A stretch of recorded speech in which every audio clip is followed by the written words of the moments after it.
hit back. SNP leader excluded from pub as restriction rules sent hospitality to edge of bankruptcy. Nicola Sturgeon has been barred from a pub chain for implementing Scotland's latest COVID restrictions. The SNP leader introduced a raft of measures on Boxing Day, citing the emergence of the Omicron Covid variant, which is believed to spread fast but be less damaging than previous strains. These included the reintroduction of table service and bubbles at hospitality settings, limiting business capabilities at what would otherwise have been a particularly busy period. William Lees-Jones, owner of J.W. Lees Pubs, responded furiously, barring the First Minister from his establishments for life.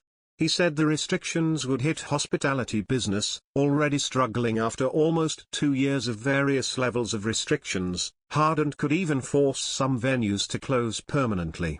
The businessman said the reshuffling of bookings and New Year, that's going to send some businesses over the edge. He added that the restrictions were not only damaging but also did not make sense. Mr. Lees-Jones said, "From a public service perspective, if you don't have people congregating in public houses, people will meet at home. That's much more dangerous for public health." Ms. Sturgeon is not the only leader to have received a strong response from Mr. Lees-Jones. Welsh First Minister Mark Drakeford has also been slapped with a lifetime ban from all J.W. Lees pubs. Since Boxing Day, only a maximum of 6 people are allowed to meet in pubs and other hospitals venues in Wales.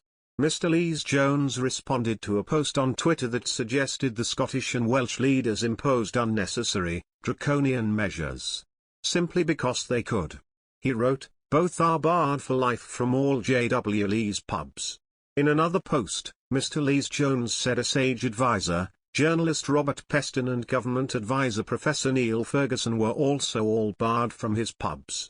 He said, "We have people who are public servants or journalists who are saying things that are putting people's businesses at risk." Scotland's new rules will last for at least 3 weeks. They also impact football, with games being limited to 500 fans. Scotland's first new restrictions came in from Boxing Day, with new caps placed on large-scale events. The First Minister announced last week that just 100 people would be able to attend a standing indoor event and 200 seated. Outdoor events have also been restricted to 500, a rule which has hit football games hardest. Scottish football authorities took the decision to bring forward the planned winter break, meaning just one game will be played with the reduced number of fans. When she made the announcement, Ms. Sturgeon said that as well as making football effectively spectator-free, the new rules also mean that large-scale Hogmanay celebrations, including that planned here in our capital city, will not proceed. I know how disappointing this will be for those looking forward to these events, and for the organisers of them. New restrictions from hospitality were then introduced from Monday the 27th of December, with nightclubs closing and hospitality businesses offering only table service if serving alcohol. Bars, restaurants and indoor leisure facilities such as gyms, theatres and museums will also have to reinstate 1-metre social distancing regulations. Both sets of restrictions are provisionally in place for 3 weeks, while ongoing advice to limiting contact as much as possible will remain until the end of the first week in January, when it will be reviewed. In terms of support for businesses, Finance Secretary Kate Forbes said, "These temporary restrictions are targeted at reducing the spread of Omicron while the accelerated vaccination program takes effect.